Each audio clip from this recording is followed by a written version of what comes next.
Bonjour à tous, ici je vais vous faire un petit tutoriel pour faire une animation avec GeoGebra en utilisant les coniques. Alors pour ça évidemment il faut télécharger GeoGebra au préalable.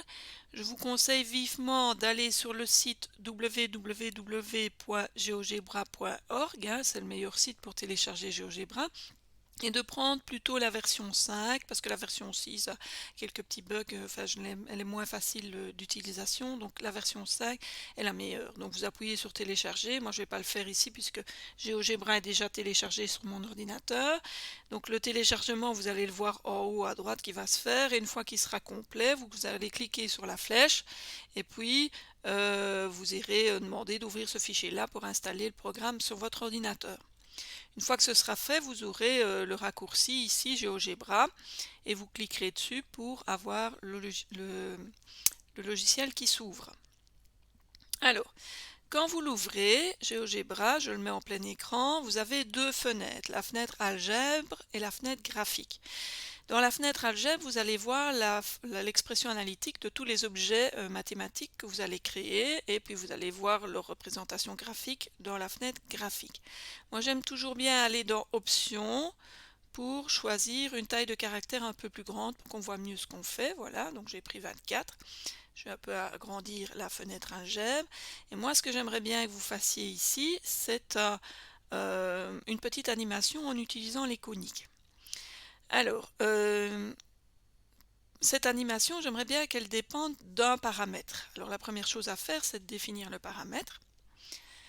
Alors pour ça, vous allez dans cet onglet-ci, où il est indiqué curseur, vous cliquez dessus, vous choisissez curseur, et puis vous cliquez quelque part dans la fenêtre graphique, où vous voulez.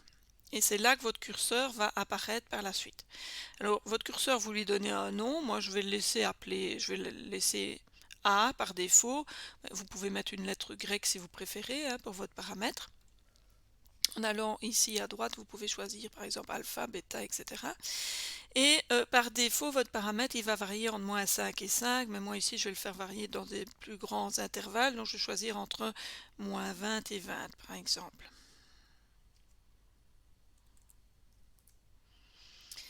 Après j'appuie sur OK et vous voyez que vous avez votre curseur ici qui varie entre moins 20 et 20, et dans la fenêtre algèbre vous voyez la valeur du curseur qui apparaît. Bon, alors qu'est-ce qu'on va faire avec ça? J'aimerais bien faire bouger moi une tête dans mon plan. Et cette tête, j'aimerais bien la faire bouger suivant une certaine trajectoire que je vais représenter par une fonction. Mais vous pouvez faire autre chose, hein, mais ici, donc, je vais prendre la fonction sinus, par exemple. Voilà. Donc, automatiquement, il me dessine la fonction sinus. Si je ne veux pas que la fonction sinus apparaisse sur mon dessin, mais je veux qu'elle soit là parce que je veux l'utiliser par la suite, mais je ne veux pas qu'on la voie, vous voyez qu'à côté de chacun des éléments que vous sélectionnez, que vous créez, il y a un petit rond bleu, et quand vous cliquez sur le petit rond bleu, ça fait apparaître ou disparaître votre objet. Donc votre objet est toujours là, mais il est visible ou pas, suivant que vous choisissez de bleuir le petit rond. Même chose avec le paramètre, le curseur. Le curseur, j'aimerais bien toujours le voir puisque j'aimerais bien pouvoir le bouger moi quand vous m'enverrez votre fichier. Entre parenthèses, si vous n'aimez pas que votre curseur soit au milieu du chemin ici, il suffit de cliquer dessus, enfin d'abord de choisir la flèche en haut à droite pour sélectionner votre objet, et alors quand vous faites un clic droit dessus en maintenant votre doigt enfoncé, vous pouvez bouger votre curseur. Vous pouvez aller le mettre à un autre endroit par exemple. Voilà. Alors, bon, moi j'aimerais bien qu'une ellipse se déplace suivant cette courbe, cette sinusoïdale. Et pour ça, il suffit que je définisse un point qui est sur la courbe et qui dépendrait du paramètre. Alors comment est-ce que je vais faire ça? Je vais aller dans la barre de saisie en bas et je vais écrire que j'ai le centre de mon ellipse que je vais appeler A, qui aura comme coordonnées, comme abscisse, je vais lui mettre le paramètre petit a, et comme ordonnée, je vais lui mettre f de petit a. Comme ça, il sera sur le graphique de ma fonction. Donc vous voyez, j'ai appuyé sur Enter et vous avez le point A qui apparaît. Et quand je bouge le paramètre, mon point A suit ma courbe sinusoïdale. Si vous ne savez plus très bien comment vous avez défini un objet, vous pouvez toujours cliquer sur l'objet et en gardant votre doigt enfoncé sur votre souris, vous descendez l'objet jusqu'à la barre de saisie et vous voyez votre objet qui apparaît ici et vous voyez comment vous l'avez défini.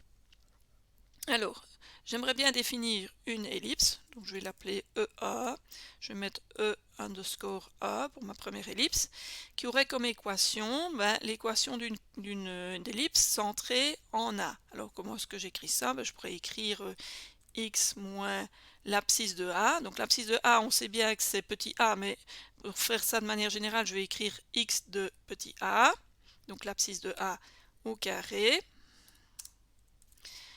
divisé par 25, par exemple, plus y moins y de petit a, de grand A, pardon. Donc y de grand A, ça veut simplement dire l'ordonnée du point A, le tout au carré, divisé par 9, égale A. Donc ça, c'est l'équation canonique d'une ellipse. Alors quand j'ai appuyé sur Enter, vous voyez qu'il a remis l'équation développée de ma première ellipse, E1, mais moi j'aime pas l'équation développée parce qu'on ne voit pas bien quel est son centre. Donc de nouveau, si vous faites un clic droit sur l'ellipse, vous voyez que vous pouvez avoir l'équation qui est représentée sous sa forme canonique. C'est ce que je vais choisir ici. Comme ça on voit bien quel est son centre, ce qu'on retire au X et au Y, et ce que valent le grand axe et le petit axe, qui sont représentés ici par le 25 et le 9. Donc 25, je rappelle que c'est A carré, et le 9 c'est le B carré. Donc de nouveau, quand je fais bouger mon curseur, j'ai mon ellipse qui bouge suivant ma fonction sinusoïdale. Voilà une première chose. Alors maintenant, je vais essayer de définir le nez de mon personnage. Donc j'imagine que la première ellipse que j'ai dessinée, c'est la tête de mon personnage. Entre parenthèses, ma tête, elle est fort allongée, donc je vais la modifier. Bon, ça, c'est pas très compliqué. Je retourne dans mon équation, j'appuie, je fais un clic gauche, je maintiens mon pouce, mon index enfoncé sur ma souris, je descends et je retombe sur l'équation que j'ai implémentée dans la barre de saisie, et à la place de 9, donc qui correspond au carré du demi-petit axe, je vais mettre par exemple 16, comme ça ma tête sera un peu plus haute. Vous voyez, automatiquement il change le dessin de mon ellipse. Et je voudrais bien dessiner le nez de mon personnage. Le nez de mon personnage, il aurait un centre qui aurait la même abscisse que le point A, et dont l'ordonnée serait un peu plus basse que l'ordonnée du point A. Donc qu'est-ce que je vais faire? Je vais reprendre l'équation de mon ellipse ici, E1. Donc de nouveau, j'ai cliqué dessus, j'ai maintenu mon index enfoncé et je suis descendu parce que j'ai pas envie de recopier tout. Je vais changer le nom de mon ellipse, je vais l'appeler E2. Alors, je vais faire une ellipse beaucoup plus petite, donc je vais changer le grand axe et le petit axe. Je vais prendre par exemple 1 et 1 demi. Donc 1 demi au carré, ça fait 0,25. Donc évidemment, mon nez là, il est centré, donc je trouve qu'il est trop au milieu du visage. J'aimerais bien qu'il soit un peu plus bas. Donc ce que je vais faire, c'est retirer à l'ordonnée. Je vais retirer un nombre. Donc par exemple, 0,5. Alors attention de bien mettre le nombre de parenthèses correct, sinon ça ne va pas aller.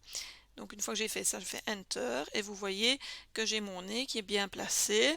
Si vous voulez voir l'équation de votre ellipse sous la forme canonique, je rappelle, vous faites un clic droit, vous choisissez équation ici et vous voyez bien le centre de votre ellipse apparaître. Donc on voit bien que l'abscisse de centre des deux ellipses est le même, elles sont bien alignées verticalement.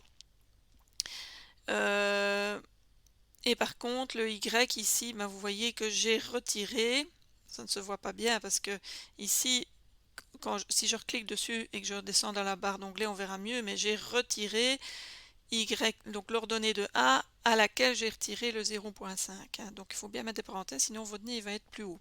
Si vous voulez changer l'épaisseur de votre nez, il suffit de changer le grand axe et le petit axe, qui sont les dénominateurs dans la forme canonique. Vous voyez que quand je change le paramètre, eh bien, le nez bouge avec évidemment le visage.